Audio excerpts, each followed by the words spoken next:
ही निवडणूक जी आहे ती एका अर्थाने लोकशाहीमध्ये महत्वाची, नेत्यांनी ज्यावर वेळ द्यावा, पैसा खर्च करावा, लक्ष देऊन काम करावं अशी ही महत्वाची निवडणूक आहे.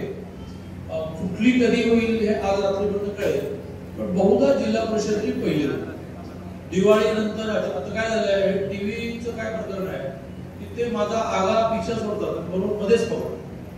आता लगेच ते काय सुरू करतील की दादाचं निवडणूक आयोगाशी बोलणं झालेलं असतं, सरकारचा निवडणूक आयोगावर कंट्रोल. अरे काय अंदाज बिंदाज आहे की नाही, 45 वर्ष झाली माझी सामाजिक कार्यक्रम. आढावा असा आहे की नोव्हेंबर एंडला जिल्हा परिषद, डिसेंबर एंडला नगरपालिका, जानेवारी एंडला महानगरपालिका. सुप्रीम कोर्टाने अतिशय कडक शब्दात सांगितले की 31 जानेवारीला सगळ्या निवडणुका संपून आम्हाला रिपोर्ट सादर करा. बहुधा टेंटेटिव्ह अशी रचना आहे. 1 महिना आधी आचारसंहिता लागते. दिवाळी आचारसंहितेत जाऊ नये, बहुधा दिवाळीच्या 1-2 दिवस नंतर आचारसंहिता ती सगळं सांभाळायचं. झेंडे लावायचे, परवानगी काढा, पर झेंडा किती खर्च तो निवडणूक आयोगाला द्या, ती उमेदवार घोषित होईपर्यंत परवानगी काढायला लागेल. उमेदवार घोषित झाला की त्याच्या खर्चात पडायचं. आता हे वाजप आलं ना, त्यांचा रेट ठरलाय, म्हणजे फुकट आला परवडले नाही त्याचे 1000 रुपये.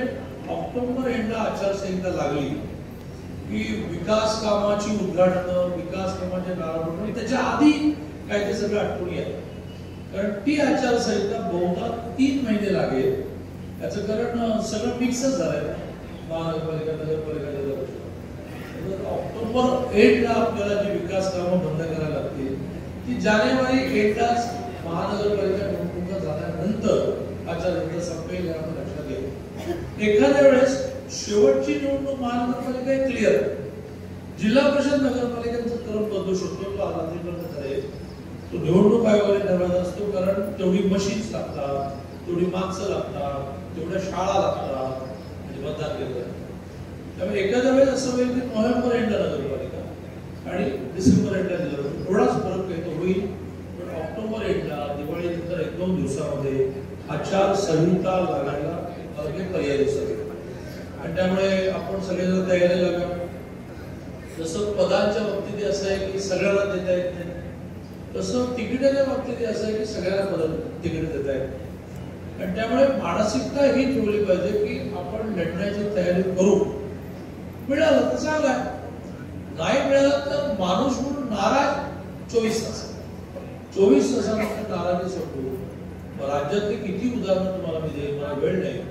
पण आपले कालपर्यंत अध्यक्ष होते चंद्रशेखर बावनकुळे, 14 ते 19, त्याच्या आधी 5 वेळा आमदार झाले. 14 ते 19 ऊर्जा मंत्री झाले. आणि 19ला काही कोणीतरी सांगितलं असेल, काही चुकीचं फीडबॅक केलं असेल आणि 19ला त्याला तिकीट नाही असेल. दुसऱ्या दिवसापासून माणूस प्रवासामध्ये होता. आता असं त्याने रुसून न बसता काम केल्यामुळे काय झालं, तर ते पुन्हा आमदार झाले, ते प्रदेश अध्यक्ष झाले, ते आता मंत्री झाले.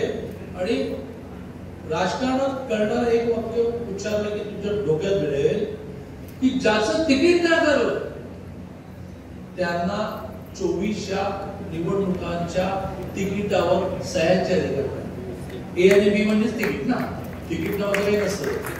ए वर सही करतात राष्ट्रीय अध्यक्ष आणि बी वर सही करतात प्रदेश.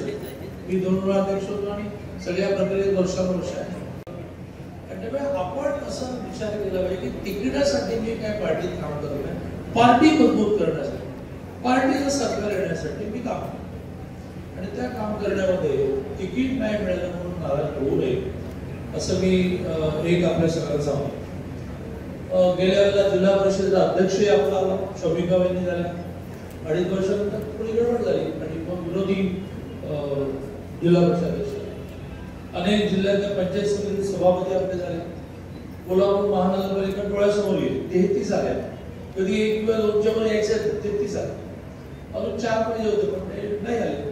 शिवसेनेने 7 नाही दिली, ती दिली असती तरी सुद्धा आपण झालं. 33 आणि 4 शिवसेना 37, 4 अपक्ष बॅगा म्हणून बसले. तुमचा वापर होतोय का तुमच्यावर, अपक्षांचा काही मुद्दाच नसतो. ज्याचं सरकार आहे त्याच्यावर येणार, तर आम्हाला काम करू.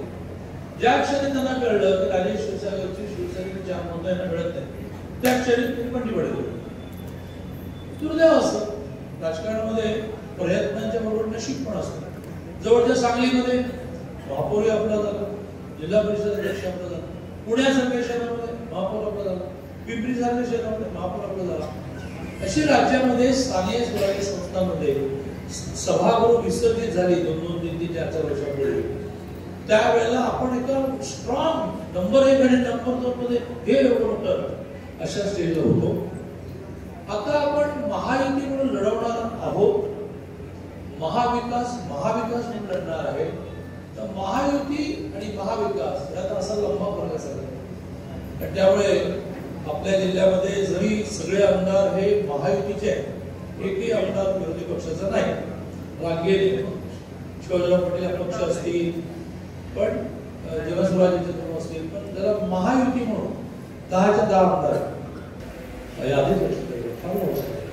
जर आम्ही लोकसभा महायुती म्हणून लढलो, जर आम्ही विधानसभा महायुती म्हणून लढलो, तर आम्हाला स्थानिक स्वराज्य संस्था सुद्धा महायुती म्हणून लढण्याचाच प्रयत्न केला. पण कुठल्याही कार्यकर्त्यावर अन्याय न करता, कुठल्याही आमची एक चांगली सीटच मागायला लागली कोणतरी राष्ट्रवादी किंवा शिवसेना, नाही हे होणार नाही. मग त्या ठिकाणी मैत्रीपूर्ण लढतो, युतीच ठेवू, युतीला पर्याय नाही. पण तुम्ही तुमच्या नेत्यांना जसं जगणार, तुम्ही तुमच्या कार्यक्रमात जगणार, आम्ही आमच्या नेत्यांना कार्यक्रमाला जगणार. तो लोकसभेला काम करतो, विधानसभेला काम करतो, केंद्रात सरकार करतो, राज्यात सरकार करतो. आता त्याची वेळ आली, आम्हाला त्याची पाठीशी उभं राहावं. त्यामुळे निशंक मनात शंका ठेवू नका, कोणावरही अन्याय होणार नाही. कोणावरही अन्याय न करता आपल्याला महायुती करता आली तर आपण प्रयत्न करू. ती महायुती होण्यामुळे मतांचं विभाजन होणार नाही. ती महायुती झाल्यामुळे दमछाक कमी होईल, पैसे कमी खर्च होतील, पण कार्यकर्त्याची कॉस्ट घेऊन, कार्यकर्त्याचा बळी घेऊन महायुती होणार नाही. आज असं मत आहे की ह्या जिल्ह्यामध्ये आमच्या सगळ्याच पक्षांचं एकमेकांचं नातं इतकं आहे की एक पाऊल पुढे एक पाऊल मागे करत सगळं होऊ दे. जोपर्यंत रिझर्वेशन क्लिअर होत नाही तोपर्यंत या बोलण्याला यायला नसतो. आज असं किती 6 तारखेला नगरपालिकांच्या नगराध्यक्षांची रिझर्वेशन क्लिअर होती, 13 तारखेला जिल्हा परिषदेची रिझर्वेशन क्लिअर होती, जिल्हा परिषदेच्या अध्यक्षांची रिझर्वेशन झाली. आता खाली सदस्यांची होती जिल्हा परिषद आणि महानगरपालिकेची प्रभाग रचना बहुतेक आज रात्रीपर्यंत घोषित होईल. आणि प्रभाग रचना म्हणजे एकदा सीमा ठरल्या की त्याचे रिझर्वेशन क्लिअर होईल. दिवाळी संपता नगरपालिका, जिल्हा परिषदा, पंचायत समित्या, महानगरपालिका सगळ्याच भौगोलिक रचना आणि रिझर्वेशन क्लिअर. मग मांडीवर बसेल का चला तुमच्या कुठल्या आमच्या कुठल्या नेत्यांनी तोपर्यंत झोपाना करता प्रवास केला पाहिजे, अंदाज घेतले पाहिजे, आणखी कोण नवीन येणार आहे असे सगळेच आडाखे बांधायला पाहिजे. कोण कार्यकर्ता नाही दिलं तर नाराज होईल, तसं आत्तापासून त्याच्याशी बोलणं केलं पाहिजे. बाबा आयत्या वेळेला गोंधळ जाऊ नको, 50-50 आहे, मिळेल पण नाही मिळेल, मिळालं तर चांगलं, नाही मिळालं तर थांबलं. अशी सगळी पूर्वतयारी करा. जरा निवडणुकी करतो पण पदाधिकाऱ्यांच्या नियुक्त्या ज्या होत्या 3 वर्षासाठी होत आहे आणि कार्यकर्त्यांचं आयुष्य राहायचं आहे. आपण कार्य बघता जीवन व्हावे, मृत्यू ही विश्रांती. किती काम करायचं आणि किती बघणार जगामध्ये, तिथे मृत्यूच्या वेळेला ओरामचं उदाहरण आठवा, अटलचं उदाहरण आठवा की त्या माणसाने प्रत्येकाने शेवटपर्यंत काम केलं. निवडणुका होतील आणि जातील, यश मिळेल नाही मिळेल बघू, काम चालू राहणार. पार्टी मजबूत करायची आपल्याला. आणि आपल्याला 29 पर्यंत एक ऍक्सिडेंट 19 साधारण असतात. आता उद्योजकांनी जरा समजूतदारपणा दाखवला असता तर हे सगळे आता शोधावे लागले असतात. राष्ट्रवादी काँग्रेसवाला कोण आहे, हा हे सगळे शोधावे लागले असतात. काँग्रेसवाला कोण आहे, सगळा व्यवस्थित कार्यक्रम झाला. पण 19 ते अडवून बसले. असं वाटलंच नाही स्वप्नामध्ये की ते काँग्रेसमध्ये ते गेले आणि त्यांनी त्यांची भूमिकाही बदलली, मुसलमानांचा अनुनय करणं सुरू केलं. झालं 2-2.5 वर्षाचा खेळ झाला. कुणाचं राज्याचं नुकसान. लक्ष सोडावं, भारतीय जनता पार्टीला 2 खासदारांपासून पंतप्रधानांपर्यंत सवय आहे. राज्याचं खूप नुकसान. अनेक प्रोजेक्ट, अनेक योजना आहेत थांबल्या. तेवढ्यात कोविडची पण साथ असं ते एका वेळेला तो सगळा 19 ते 22 हा पिरियड ह्या राज्याला खूप मागे गेलो.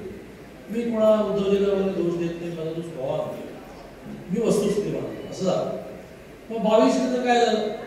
मग स्वाभाविकपणे एकनाथजी मुख्यमंत्री झाले, 1 वर्षानंतर अजित पवार बरोबर झालं. अतिशय क्लिअर घोडदौड चालली, क्लिअर घोडदौड. जिसको आगा है आना, बाकी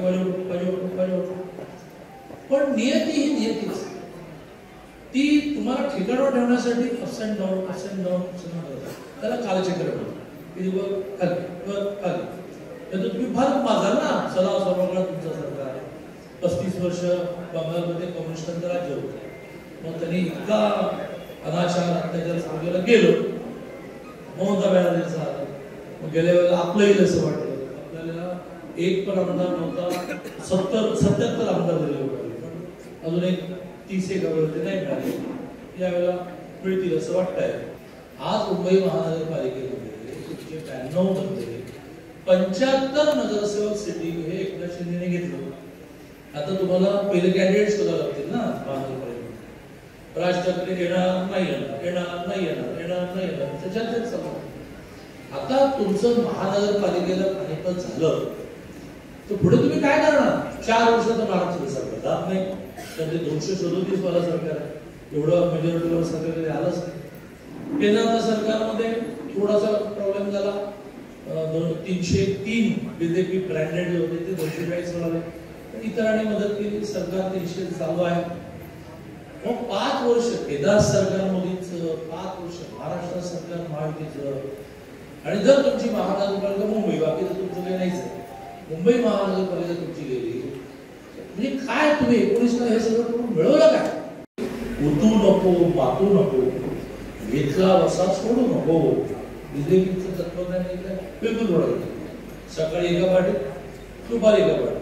मला कधी कधी प्रश्न पडतो ते गळ्यात काय बदलत होतं ना पक्षाकडून. कधी कालचं तुमच्या गळ्यात हे होतं नाही म्हणाले. रात्री जरा निर्णय केला आणि शेवटी आपलंही काही भूमिका आहे ना म्हणून मग आज सकाळी निर्णय केला झालं. आता संध्याकाळपर्यंत राहील का काय माहिती. माणसाच्या गॅरंटी नाही तर पक्षाची काय. माझं तत्वज्ञान उत्तम असतं. माणूस सकाळी दिसला दुपारी मरतो. माझं काय घेऊन बसला नाही जमलं तर संध्याकाळी मी आणखीन एखादी पार्टी शोधतो. पण पार्ट्याही भरपूर झाल्या या या या म्हणणाऱ्या. त्यामुळे माणसंही बदलायला लागली. त्यामुळे निवडणुका होऊन जातील पण 2 गोष्टी लक्षात ठेवा. कार्यमग्नता, जीवन व्हावे, मृत्यू हे विषय. मला काय पडलं, मला कधी ॲडमिशनच नाही. कधी मी विधान परिषद मागितली नाही, मंत्रिपद मागितली, काहीच नाही.